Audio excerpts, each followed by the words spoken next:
April 4th, 2020. In one of Copenhagen's wealthiest districts, a 72-year-old man hosts an elegant dinner party. Wine is poured, laughter echoes through the walls as everyone enjoys the evening. Then suddenly, the old man collapses. Paramedics arrive within minutes, but by the time they reach him, it's over. The man is dead. But he wasn't just anyone. He's been running from murder charges, drug empires, and global manhunts for over 50 years. His name was Roland Tan. He's Singapore's most wanted gangster, a teenage street thug who rose to become a kingpin in Europe's drug trade. This is the story of how a young teenager escaped Singapore and rose to become one of the most feared drug lords in Europe and indeed the world.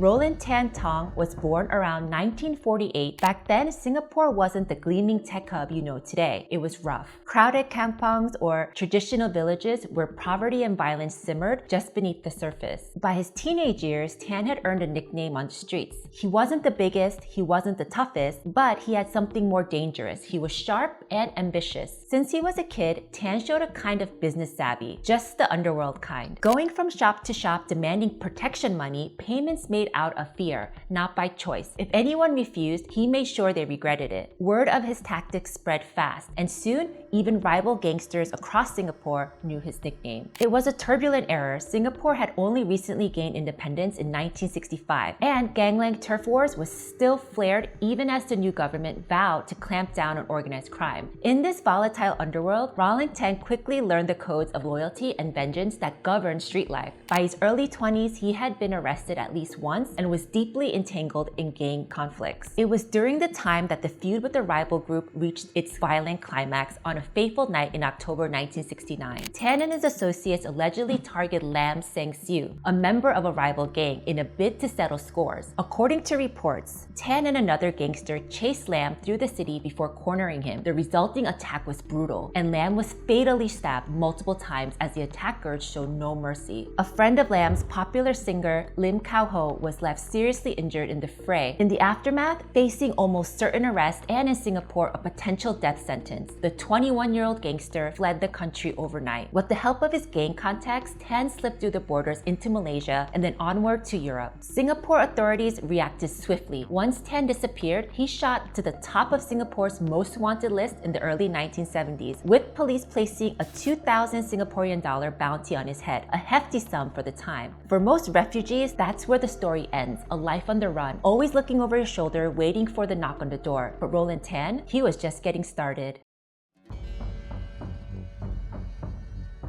Early Amsterdam, Netherlands. A young Singaporean fugitive steps off a plane with barely any money and nowhere to go. Around him, the city pulses with a dangerous energy. Because in the 70s, Amsterdam wasn't just the city of canals and tulips. It was the heroin capital of the world. And the trade was controlled by one group, the Hong Kong Triads, specifically the 14K Syndicate, one of the most powerful criminal organizations on the planet. Now most people in Roland Tan's position would have laid low, found some under-the-table job, kept their head down. Tan did the opposite. He started gathering people, fellow Singaporean exiles, Malaysian gangsters on the run, Hainanese sailors with nothing to lose. One by one, he recruited them into a crew. In 1975, Tan co-founded a new syndicate. They called it Kong, and they had a plan: take over Amsterdam's heroin trade. Think about what he was up against. The 14K Triad had hundreds of members, international connections, and decades of experience. Kong had maybe a dozen guys armed with kitchen knives. It should have been suicide.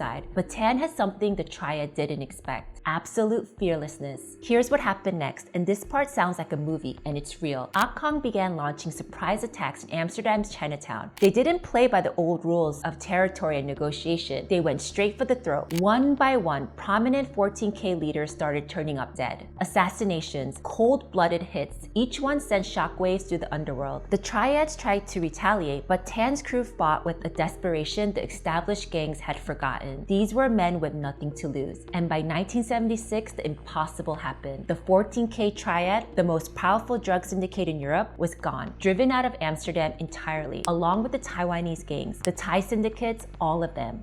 Kong, this ragtag crew of Singaporean exiles, now controlled the entire Dutch heroin market. Roland Tan was just 28 years old. Flush with cash from the booming heroin trade, he began running Kong like a multinational corporation. They weren't just selling heroin in Amsterdam anymore. They were processing it in clandestine labs and smuggling it across the globe. Madrid, Sydney, Taipei, Bangkok. At its peak, Akong had over 100 members operating across 5 continents. The profits? Astronomical. We're talking tens of millions of dollars annually in today's money. And Tan laundered it all into legitimate businesses, casinos, nightclubs, restaurants. He even started a film production company. Despite his criminal lifestyle, Roland Tan didn't look like a gangster. He and his lieutenants dressed in expensive Armani and Hugo Boss suits, concealing handguns beneath their tailor jackets. They dined at the restaurants and drove luxury cars, projecting the aura of respectable businessmen. This polished image earned Tan a new nickname in the criminal underworld, the gentleman killer. Even law enforcement struggled to connect this sophisticated businessman to one of Europe's largest drug operations. Roland Tan had built an empire, and for a moment, he seemed untouchable. But power is fragile. The cracks started appearing from within. See, Tan had a weakness: gambling. He was a hardcore high roller, and despite swimming in drug money, he couldn't stop betting. Worse, he allegedly started dipping into Akong's funds to cover his losses. His closest ally, a man known as Johnny, was furious.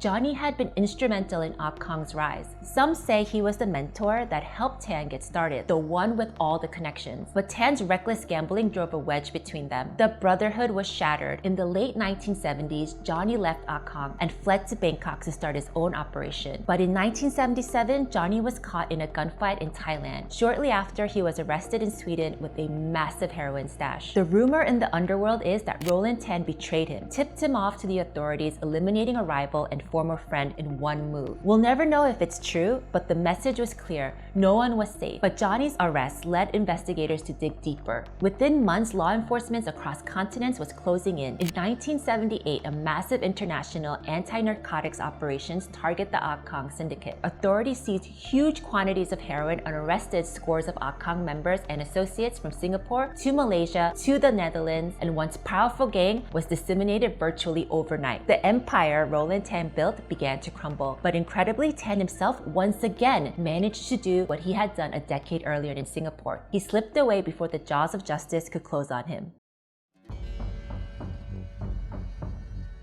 With the collapse of Akong in the late 1970s, Roland Tan read the writing on the wall. He was a wanted man on multiple continents, yet he had miraculously avoided capture. This time, rather than continue the fight, Tan retreated into the shadows. By the early 1800s, he resurfaced in an unlikely sanctuary, Denmark. This time, he reinvented himself completely. New name, new life. He married a Danish woman, obtained citizenship, and opened Restaurant Bali, a quiet Asian eatery serving tourists and locals. To his neighbors, he was just another immigrant businessman. But look closer at the clientele: ex-convicts, known gangsters, men who definitely weren't there for the spring rolls. Danish police watched. They knew, but Tan kept his head down, and for nearly 30 years, he lived in this strange limbo, a fugitive hiding in plain sight, still on Singapore's most wanted list, serving noodles in Copenhagen. Then in 2009, on his 61st birthday, Tan's hosting a celebration at Restaurant Bali when a trusted bodyguard, a Vietnamese heroin smuggler, pulled a gun over a money dispute. Tan takes a bullet to the shoulder. His friend is critically wounded. Chaos erupts. The man who once ruled Europe's heroin empire is now bleeding on his own restaurant floor. Yet once again, fate was on Roland Tan's side. He survived. The headlines explode across Denmark and Singapore.